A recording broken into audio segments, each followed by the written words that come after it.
नमस्कार साथियों, जीएस यात्रा विद मनीष के आज के इस विशेष डेली करंट अफेयर्स के ऑडियो बुलेटिन में आप सभी का स्वागत है। आज है 5 जून और मैं उपस्थित हूँ कल यानी कि 4 जून 2026 को घटित तमाम देश और दुनिया की महत्वपूर्ण समसामयिक घटनाओं के साथ, जो न सिर्फ हमारे आसपास के परिवेश को बदल रही हैं बल्कि आगामी परीक्षाओं के दृष्टिकोण से भी महत्वपूर्ण है।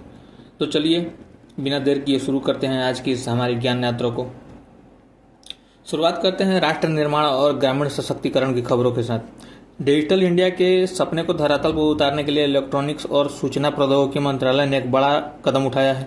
मंत्रालय ने ग्रामीण अंचलों के लिए प्रधानमंत्री ग्रामीण डिजिटल साक्षरता अभियान 2.0 का शंखनाद किया है। इस महत्वाकांक्षी अभियान का सीधा लक्ष्य अगले 3 वर्षों के भीतर 10 करोड़ अतिरिक्त ग्रामीण परिवारों को डिजिटल रूप से साक्षर बनाना है। यहाँ छात्रों के लिए यह जानना बेहद जरूरी है कि मूल पीएमजी दिशा योजना को साल 2017 में लॉन्च किया गया था, जिसका उद्देश्य ग्रामीण भारत को डिजिटल रूप से आत्मनिर्भर बनाना था। ग्रामीण सशक्तिकरण की इसी मुहिम को आगे बढ़ाते हुए स्वच्छ और मुफ्त बिजली के क्षेत्र में भी एक बड़ी खबर है। केंद्रीय मंत्री प्रहलाद जोशी ने घोषणा किया है कि पीएम सूर्यघर मुफ्त बिजली योजना के तहत दिसंबर 2026 तक देश के 75% घरों में रूफटॉप सोलर लगाने का लक्ष्य तय किया गया है। योजना को और अधिक सुलभ बनाने के लिए इसके नए चरण में एक नया लोगो और व्हाट्सएप चैट बॉक्स संतुष्ट भी पेश किया गया है। डिजिटल इंडिया और सौर ऊर्जा के बाद अब बात करते हैं जल परिवहन की। पर्यावरण अनुकूल और आधुनिक कनेक्टिविटी की दिशा में कदम बढ़ाते हुए कोलकाता अब राष्ट्रीय शहरी जल परिवहन कार्यक्रम के तहत वाटर मेट्रो नेटवर्क से जुड़ने वाला देश का 18वां शहर बनने जा रहा है। यह पूरी सेवा हुगली नदी के जरिए संचालित की जाएगी। इसी क्रम में रणनीतिक और भौगोलिक दृष्टि से एक बेहद गौरवशाली खबर हमारे सीमावर्ती क्षेत्र से आ रही है। भारत चीन सीमा के ठीक पास पूर्वी लद्दाख में स्थित चुमूर गांव को भारत का पहला मॉडल सीमा गांव घोषित किया गया है, जो सीमाई क्षेत्रों में बुनियादी ढांचे के विकास का एक बेहतरीन उदाहरण है। सुरक्षा के मोर्चे पर देश आज स्वदेशी और आत्मनिर्भरता की एक नई इबारत लिख रहा है। रक्षा मंत्रालय ने भारतीय सशस्त्र बलों को अत्याधुनिक हथियारों से लैस करने के लिए 4666 करोड़ के 2 बड़े अनुबंधों पर हस्ताक्षर किए हैं। इसके तहत पहली बड़ी खरीद 2770 करोड़ की लागत से थल सेना और नौसेना के लिए 4.25 लाख से अधिक स्वदेशी क्लोज क्वार्टर बैटल कार्बाइन की होगी, जिसे भारत फोर्स और पीएलआर सिस्टम द्वारा तैयार किया जा रहा है। वहीं दूसरा समझौता हमारी नौसैनिक ताकत को बढ़ाने के लिए 18.96 करोड़ के हैवी वेट टारपीडो की आपूर्ति से जुड़ा है।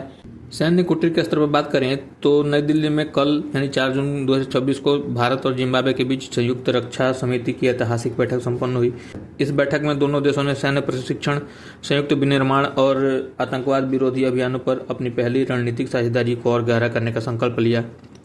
इसी के साथ सैन्य प्रशासन में महिलाओं के नेतृत्व को मजबूत करते हुए मेजर जनरल राहेल थॉमस ने हाल ही में सैन्य नर्सिंग सेवा के अतिरिक्त महानिदेशक का कार्यभार संभाल लिया है। अब रुख करते हैं देश के आर्थिक परिदृश्य की, जहां से एक बहुत बड़ा नीतिगत बदलाव सामने आया है। भारत सरकार ने देश में महंगाई यानी कि मुद्रास्फीति के अधिक सटीक और वास्तविक आकलन के लिए एक ऐतिहासिक निर्णय लिया है। अब थोक मूल्य सूचकांक की जगह उत्पादन मूल्य सूचकांक प्रणाली को अपनाया जाएगा। इस बदलाव के साथ ही थोक मूल्य सूचकांक का आधार वर्ष भी अब 2011-12 से संशोधित करके 2022-23 कर दिया गया है। सिविल सेवा के दृष्टिकोण से ध्यान रखिएगा कि थोक मूल्य सूचकांक केवल वस्तुओं के मूल्यों को मापता है, जबकि उत्पादन मूल्य सूचकांक वस्तुओं और सेवाओं दोनों के उत्पादन स्तर पर होने वाले मूल्य परिवर्तनों को ट्रैक करता है, जो आर्थिक गणनाओं को कहीं अधिक सटीक बनाता है। डिजिटल इकोनॉमी और फिनटेक सेक्टर में कदम बढ़ाते हुए भारत पे ने यस बैंक के साथ हाथ मिलाकर के क्रेडिट ऑन यूपीआई की सुविधा देने वाले भारत पे फ्लेक्स को लॉन्च किया है, जिससे आम उपभोक्ता के दैनिक लेन देन और आसान हो जाएंगे।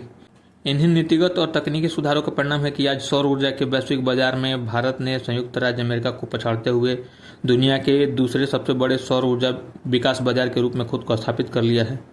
वैश्विक कूटनीति के पन्नों को पलटे तो भारत अपने ब्रिक्स अध्यक्षता के तहत 11 और 12 जून 2026 को नई दिल्ली में 13वें ब्रिक्स शहरीकरण फोरम की मेजबानी करने जा रहा है। आवास और शहरी मामलों के मंत्रालय के अनुसार इस दूरदर्शी सम्मेलन का मुख्य विषय रखा गया है सिटीज फॉर पीपल।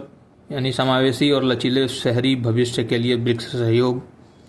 वैश्विक बैठकों के इसी सिलसिले के बीच ब्रिटेन की विदेश सचिव एवेट कूपर अपनी पहली आधिकारिक भारत यात्रा पर नई दिल्ली पहुंची हैं, जहां उन्होंने प्रधानमंत्री नरेंद्र मोदी से मुलाकात की।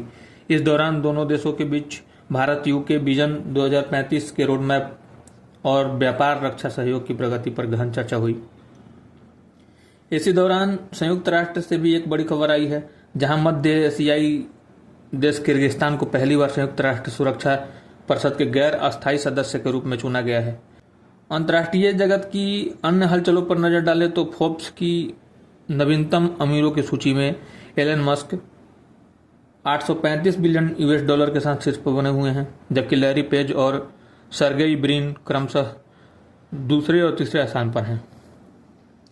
वहीं प्रकृति के बदलते मिजाज के बीच जून की शुरुआत में आए तीव्र उष्णकटिबंधीय चक्रवात जांगमी ने 150 किलोमीटर प्रति घंटे की रफ्तार वाली हवाओं और मूसलाधार बारिश के साथ जापान के तटीय इलाकों में भारी तबाही मचाई है। चलिए अब रुख करते हैं खेल के मैदान की ओर, जहां भारतीय खिलाड़ियों का परचम बुलंद है। प्रधानमंत्री नरेंद्र मोदी ने कल 4 जून 2026 को अहमदाबाद के एका एरिना में पहले विश्व योगासन खेल चैंपियनशिप 2026 का डिजिटल माध्यम से उद्घाटन किया। 4 से 8 जून तक चलने वाले इस ऐतिहासिक महाकुंभ में 60 से अधिक देशों के 400 से अधिक जाबाज एथलीट अपनी कला का प्रदर्शन कर रहे हैं। फुटबॉल के गलियारों से भी एक बेहद गौरवपूर्ण खबर है। अर्जेंटीना के दिग्गज फुटबॉलर लियोनेल मेसी को वर्ष 2026 के प्रतिष्ठित प्रिंसेप ऑफ अस्टूरियास स्पोर्ट्स अवार्ड से नवाजा गया है। आपको बता दें कि यह सम्मान हासिल करने वाले वे दुनिया के पहले व्यक्तिगत फुटबॉल खिलाड़ी बन गए हैं। शतरंज की बिसात पर भी आज भारत ने इतिहास रचा है। हमारे युवा ग्रैंड मास्टर आर प्रज्ञानंद ने प्रतिष्ठित नॉर्वे चेस टूर्नामेंट में दुनिया के नंबर 1 खिलाड़ी मैग्नस कार्लसन को शिकस्त देकर वैश्विक स्तर पर भारत का मस्तक ऊंचा कर दिया है। सफलता की इसी कड़ी में विश्व चैंपियन जैस्मिन लंबोरिया नवीनतम विश्व मुक्केबाजी रैंकिंग में महिलाओं के 57 किलोग्राम वर्ग में दुनिया की नंबर 1 मुक्केबाज बन गई हैं।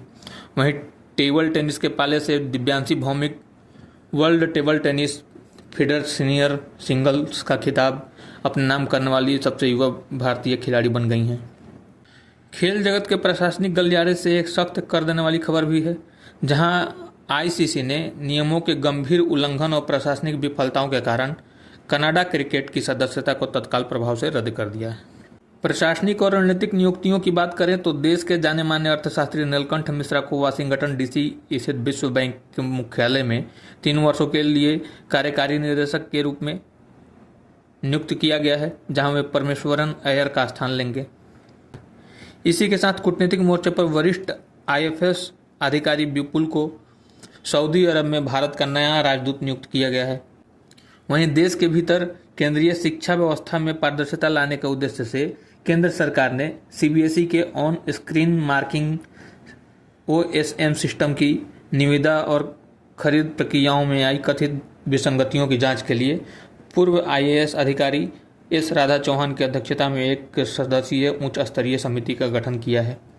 न्यायिक जगत की बात करें तो पटना उच्च न्यायालय के मुख्य न्यायाधीश संगम कुमार साहू आज अपने पद से सेवानिवृत्त हो गए हैं, जिनके सम्मान में अदालत परिसर में विदाई समारोह का आयोजन किया गया। विज्ञान और संस्कृति के अनूठे संगम के साथ असम के बहुमूल्य और सुनहरे मुगा सिल्क को वैश्विक ब्रांड बनाने के लिए केंद्रीय उत्तर पूर्वी क्षेत्र विकास मंत्रालय, कपड़ा मंत्रालय और असम सरकार ने संयुक्त रूप से मिशन स्नेह जोरी का आगाज किया है। परीक्षार्थी ध्यान दें, मुगा रेशम अपनी प्राकृतिक सुनहरी चमक के लिए जाना जाता है और इसे असम का विशिष्ट भौगोलिक संकेतक यानी जीआई टैग भी प्राप्त है। तकनीकी क्षेत्र में आगे बढ़ते हुए डिजिटल इंडिया भाषणी डिवीजन ने सुनो सूत्र हैंड हेल्ड डिवाइस पर आधारित एक बहुभाषी वॉयस ऐप विकसित करने के लिए व्योमा इनोवेशन चैलेंज की शुरुआत की है। इसी दिशा में पंजाब की चंडीगढ़ यूनिवर्सिटी इंटेल इंडिया के सहयोग से इंडिया एआई डाटा लैब स्थापित करने वाली देश की पहली निजी यूनिवर्सिटी बन गई है। अंतरिक्ष से एक खबर यह है कि नासा ने साल 2013 में लॉन्च किए गए अपने प्रसिद्ध मामेन मंगल मिशन को आधिकारिक रूप से समाप्त घोषित कर दिया है। वहीं जैव विविधता के क्षेत्र में राजस्थान के बीकानेर जिले में छिपकली की एक बिल्कुल नई प्रजाति खोजी गई है, जिसका नाम बिश्नोई समाज के सम्मान में मैसालिना बिश्नोई रखा गया है। बुलेटिन के अंतिम पड़ाव में बात करते हैं महत्वपूर्ण दिवस की, जहां कल यानी 4 जून को संयुक्त राष्ट्र द्वारा आक्रामकता के शिकार मासूम बच्चों का अंतर्राष्ट्रीय दिवस मनाया गया। और अंत में देश ने कल राजनीति और संविधान के क्षेत्र के एक महान नक्षत्र को खो दिया है। प्रख्यात संविधान विशेषज्ञ, राजनीति वैज्ञानिक और लोकसभा के पूर्व महासचिव डॉक्टर सुभाष सी कश्यप का 97 वर्ष की आयु में निधन हो गया है। सिविल सेवा के अभ्यर्थी के लिए उनकी कालजयी पुस्तकें हमारा संविधान और हमारी संसद सबसे प्रामाणिक ग्रंथ मानी जाती है। इनके साथ ही वरिष्ठ फिल्म निर्माता और केंद्रीय फिल्म प्रमाणन बोर्ड के पूर्व अध्यक्ष प्रहलाद निहलानी का भी 76 वर्ष की आयु में निधन हो गया है। तो साथियों, ये थी कल की तमाम महत्वपूर्ण परीक्षा उपयोगी समसामयिक अपडेट्स। इस पूरे पॉडकास्ट की विस्तृत PDF आप हमारे Telegram group self study for BPSC से प्राप्त कर सकते हैं। मन लगाकर पढ़ते रहिए, अपने लक्ष्यों के प्रति अडिग रहिए। मिलते हैं अगले अंक में नए जोश के साथ। तब तक के लिए नमस्कार। जय हिंद, जय बिहार।